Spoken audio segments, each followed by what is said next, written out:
नमस्ते स्टूडेंट्स, कैसे हो आप सब। हम पढ़ रहे थे रेखागणित, उसकी बेसिक और उसकी बेसिक आकृतियाँ। इसके तहत अब हमने पढ़ा जो पिछला वीडियो था, पिछला जो टॉपिक था वो अपना था त्रिभुज। त्रिभुज अपने कंप्लीट पढ़ लिया है। मैं आशा करता हूँ कि आप अच्छी तरह से उसको समझा भी होगा। अब आज का टॉपिक हम नया शुरू करते हैं, रेखागणित की बेसिक आकृति, शुरुआती आकृतियों में से एक आयत। ठीक है, तो आज के अपने इस वीडियो में हम पढ़ेंगे आयत क्या है, आयत की क्या विशेषताएं हैं। ठीक है, आयत में क्या खास गुण हैं।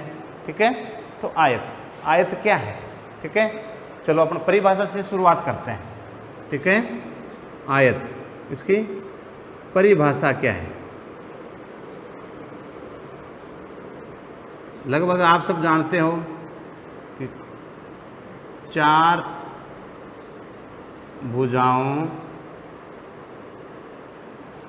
से घिरी बंद आकृति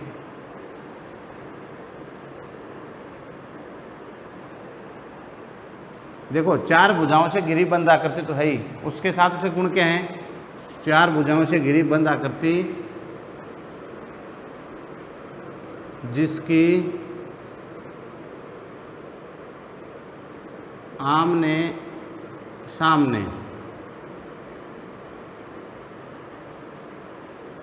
की भुजाएं समान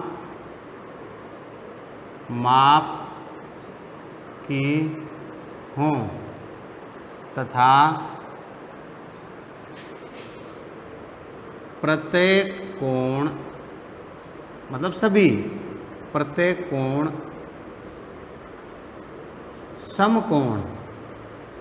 समकोण हो, ऐसी आकृति को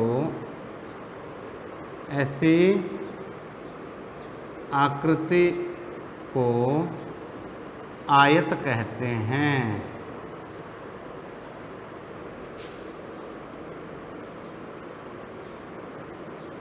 ठीक है, मतलब चार भुजाओं से घिरी एक ऐसी बंद आकृति जिसके आमने सामने की भुजाएं वो समान हो और प्रत्येक कोण समकोण हो।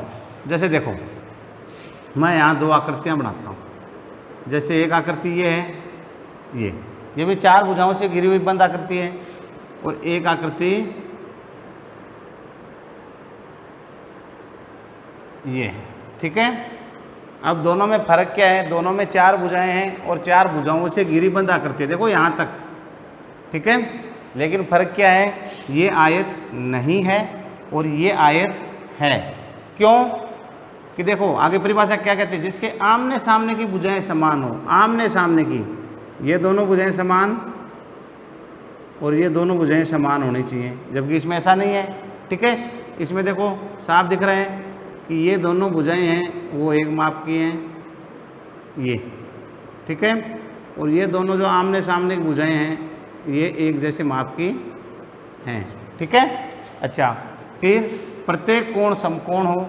कोण जो हैं ये सब समकोण, मतलब 90 डिग्री के होने चाहिए। यहाँ अपने को साफ दिख रहा है सब समकोण नहीं है, यहाँ पर अपने को दिख रहा है कि ये कोण समकोण हैं। ठीक है, तो आयत क्या है, आयत के खास गुण क्या है कि चार भुजाओं से घिरी हुई बंद आकृति तो है ही, इसके आमने सामने की भुजाएं समान हैं, समान माप की हैं, और इसके जो चारों कोण हैं वो समकोण हैं। जैसा इस आकृति में ऐसा नहीं है और इस आकृति में ऐसा है, इसलिए ये एक आयत है। ठीक है, तो मैं आशा करता हूँ आप समझ गए कि आयत क्या है, आयत किसे कहते हैं, आयत के क्या गुण हैं। चलो अपन लिख लेते हैं अलग से, और इसकी विशेषताएं क्या है। विशेषताएं या खास बात आयत में क्या है। देखो, दो चीज़ तो अपने को अब वापस लिखने की जरूरत नहीं है, परिभाषा में आ गई। आमने सामने की भुजा समान है और प्रत्येक कोण समकोण है। चलो ठीक है, एक बार वापस लिखते हैं। पहली विशेषता क्या है, आमने सामने मतलब एक दूसरे के फेस, आमने सामने की भुजाएं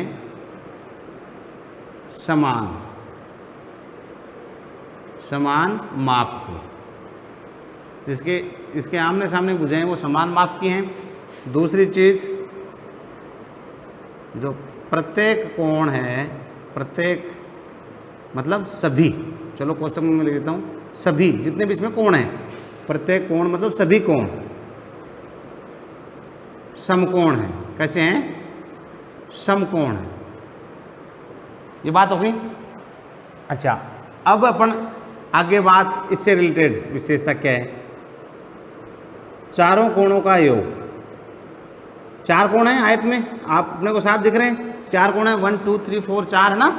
चारों कोणों का योग, अब ये आप आराम से बता सकते हो चारों कोणों का योग कितना होगा। प्रत्येक कोण समकोण है, सब कोण समकोण है, मतलब 90-90 के। चार है 90-90 के, तो कितने हो गए? चारों 90-90 के ना, तो चारों कोणों का योग कितना है? 360 डिग्री। ठीक है, आराम से भाई, प्रत्येक कोण समकोण है, तो चार कोण है, चारों 90-90 के, तो कितने हो गए? 360 डिग्री। तो ये याद रखने वाली चीज़ें हैं, ये इसमें आगे काम में आएंगी। तीन मुख्य विशेषताएं, आमने सामने की भुजाएं समान है, प्रत्येक कोण समकोण है, और चारों कोणों का योग है वो 360 डिग्री है। बाकी और नॉर्मल चीज़ें, भुजाएं कितनी भुजाएं हैं? भुजाएं कितनी हैं? 4।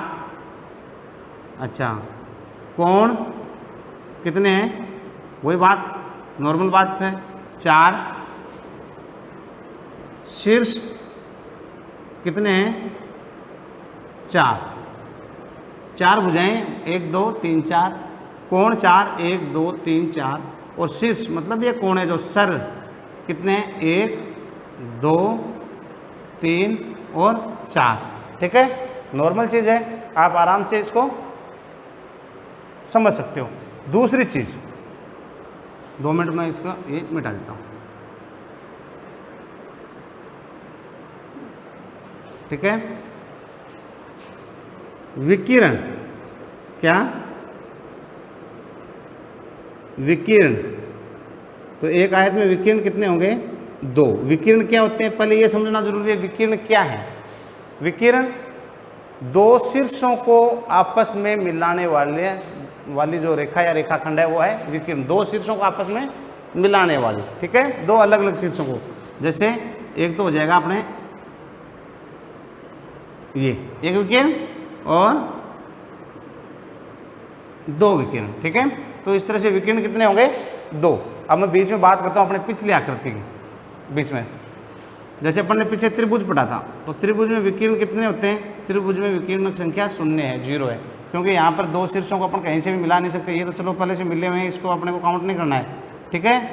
तो त्रिभुज में विकिरणों की संख्या 0 है और आयत में विकिरणों की संख्या 2 है, ठीक है। तो ये आपके अच्छी तरह से समझ में आ गया होगा। वापस एक बार देख लो, आयत क्या है? 4 भुजाओं से घिरी ऐसी बंद आकृति है जिसके आमने सामने की भुजाएं समान माप की हैं और प्रत्येक कोण है वो समकोण है। उस आकृति को कहते हैं आयत। जैसे उदाहरण के तौर पे आपके सामने आमने सामने की भुजाएं बराबर हैं, चारों कोण है समकोण, आपको समकोण का निशान दिखाई दे रहा होगा, ठीक है। इसके बाद में इसकी विशेषताएं जो अपन ने परिभाषा में 2 विशेषताएं पढ़ी। आमने सामने की भुजाएं वो समान माप की हैं, ये 4 सेंटीमीटर तो ये भी 4 सेंटीमीटर, ये 2 है तो ये भी 2 है, ठीक है। ये कोई बड़ा इशू नहीं है। चारों कोण है वो समकोण है, 90 90 90, ठीक है, आपको निशान से दिखाई दे रहा है।